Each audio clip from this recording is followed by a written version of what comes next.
Hey guys, तो कैसे आप लोग? होपी गाइस मस्त होंगे। तो आज की वीडियो में एपिसोड 95 के प्रीव्यू को एक्सप्लेन करने वाले ओबिनोवेल बेस के अनुसार। होपी गाइस आपने इससे पहले का एपिसोड देखा होगा, जिससे आपको समझने में आसानी पड़ेगी। जैसा कि लास्ट एपिसोड में देखा था, तियान हाओजुंजे ने जियोयान को अपना स्पिरिचुअल पावर दिया था, जिसकी वजह से एलर्जन को सेल्फ डिस्ट्रक्शन करना पड़ता है। मतलब एलर्जन समझ जाता कि इससे बच के जाना मुश्किल है, इसलिए वो अपने आप को उड़ा देता है। लेकिन वो एक अपने सोल का क्रिस्टल छोड़ देता है, लेकिन जियान उसको भी नहीं छोड़, उसको पकड़ के ये पूरा खत्म कर देता है। तो प्रीव्यू की स्टार्ट होती है और जियान का पोस्टर दिखाया जाता है और बताया जाता है कि जियान को वांटेड लिस्ट जारी कर दिया होता है। लेकिन उससे पहले हम बता देते हैं कि जियान क्विंटन माउंटेन पे गया था, वहां पर उसने एक पिल लिया था जिसका नाम माइटी मॉन्क पिल होता है। इस पिल की मदद से आपका कल्टीवेशन को बढ़ाया जाता है। जियान इसको लेकर 2 स्टार का प्रमोशन करता है, क्योंकि जियान ने अपनी कल्टीवेशन को बढ़ाने के लिए कभी पिल का इस्तेमाल नहीं किया था। जियान का फाउंडेशन बहुत सॉलिड होता है, इसलिए वो डायरेक्ट 9 स्टार डाउन पर पहुंच जाता है। अब इस टॉपिक पर आने वाले एपिसोड में बहुत अच्छे से बात करेंगे। तो चलिए प्रीव्यू पर आते हैं, जहाँ पर हर साइड सिर्फ जियान के बारे में बात हो रही होती है कि एक बंदा था जिसने नाइटिपोलियन के एल्डर को भी मार दिया है और वो भी 20 साल का भी नहीं है। एक और बंदा बोलता है, तुमने सुना नहीं, नाइटिपोल ने हॉर्न क्लेन को पूरे अच्छे से घेर लिया है, मतलब उसको नजरबंद कर दिया है लोग। तो जियान भी यहाँ पहुंच गया रहता है। ये सुनकर ये भी बहुत हैरान हो चुका था, नाइटिपोलियन बहुत हद कर दिया है, अगर कुछ कर रहा था मेरे से आगे करे, हॉर्न क्लेन के पीछे क्यों पड़े? तो तियान हाओजुंजे बोलते हैं जियान से, तो क्या वहाँ पर तुम जाओगी, क्योंकि ये तो लगता है कि तुम्हारे लिए जाल बनाया गया। तो जियान एकदम फ्लेक्स मार के बोलता है, a great man has things that he can do and can not do. मतलब हर एक महान आदमी के पास एक चीज होती है जिसको वो कर सकता है या नहीं कर सकता, और ये तो मेरे द्वारा बनाया गया है और मेरे कैरेक्टर के अनुसार मैं यहाँ बैठ कर देख नहीं सकता, तो मुझे तो जाना ही पड़ेगा। तो प्रीव्यू के अगले सीन में हमें तियान बाई सिटी का सीन दिखाया जाता है, जहाँ हॉर्न क्लेन का मेंशन को दिखाया जाता है। मतलब यहाँ पर नाइटिपोलियन ने हॉर्न क्लेन को पूरा सीज कर दिया होता है, मतलब यहाँ से कोई बंदा बाहर नहीं जा सका। तो फिर हमें हानजू का सीन दिखाया जाता है, जो अपने सिस्टर के साथ होती है और बोलती है क्या जियान यहाँ पर आएगा? तो हानजू बोलती है कि वो यहाँ नहीं आए तो अच्छा है, क्योंकि नाइटिपोलियन ने सिर्फ उसी के लिए ये सब किया है। तो हानजू थोड़ा सा निराश हो जाती है और ये जाने लगती है, लेकिन तभी इसके पीछे से एक एनर्जी का ब्लास्ट होता है और फिर ये घूम के देखते तो यहाँ पर अपना जियान आ गया होता है और बोलती जियो यहाँ। और हर साइड सब लोग जियान को देखने लगते हैं और बोलते हैं कि ये सच में आ गया, इस बंदे में तो करेज तो है।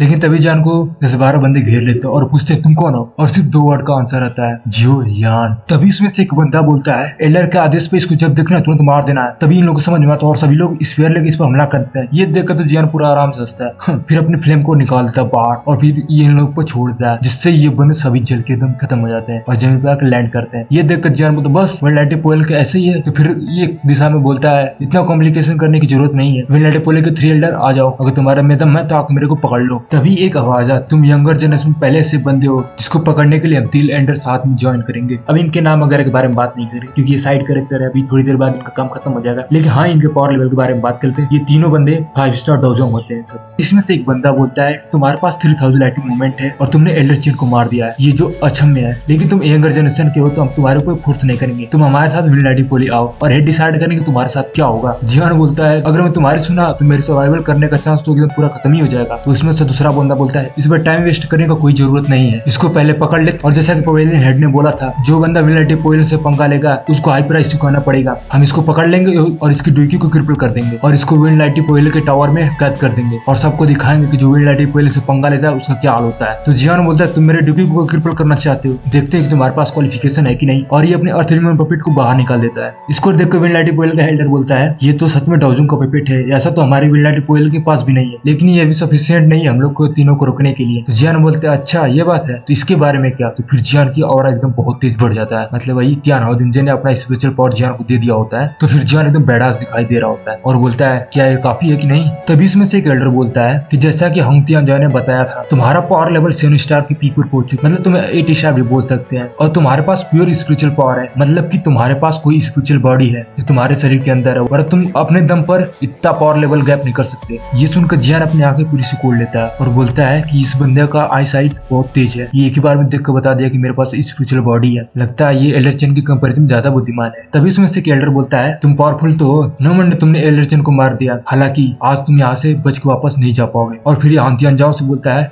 कि हम लोग तुम्हारे ऊपर पपेट को छोड़ते हैं। तो हान तियानजाओ जो हंसते बोलते हैं, हाँ एल्डरली आप निश्चिंत रहे, मैं इस पपेट को इसमें इंटरवेन नहीं करने दूंगा। तभी हान तियानजाओ के सामने एक और बंदा आ जाता है जो हान क्लेन का एंसेस्टर होता है, मतलब हानफी होता है। लेकिन जब आता है तो नाइटिपोलियन का एल्डर बोलता है, हानफी अगर तुम इसमें इंटरवेन करोगे मैं तुम्हारे पूरे हान क्लेन को बर्बाद कर दूंगा। तो फिर जियान भी इसको मना कर देता है कि आप इसमें इंटरवेन न करें तो अच्छा है। तो हान क्लेन का एंसेस्टर बोलता है कि जियान हम बहुत खुशनसीब है कि तुम हमारे दोस्त हो, और ये फिर यहाँ से चला जाता है। और फिर इधर इन लोगों की पूरी फाइट स्टार्ट हो जाती है, जिसको हम अगले वीडियो में देखेंगे। बीच में फाइट रोक रहा हूँ जो कि अच्छी बात नहीं है, लेकिन इसका वीडियो बहुत जल्द आ जाएगा।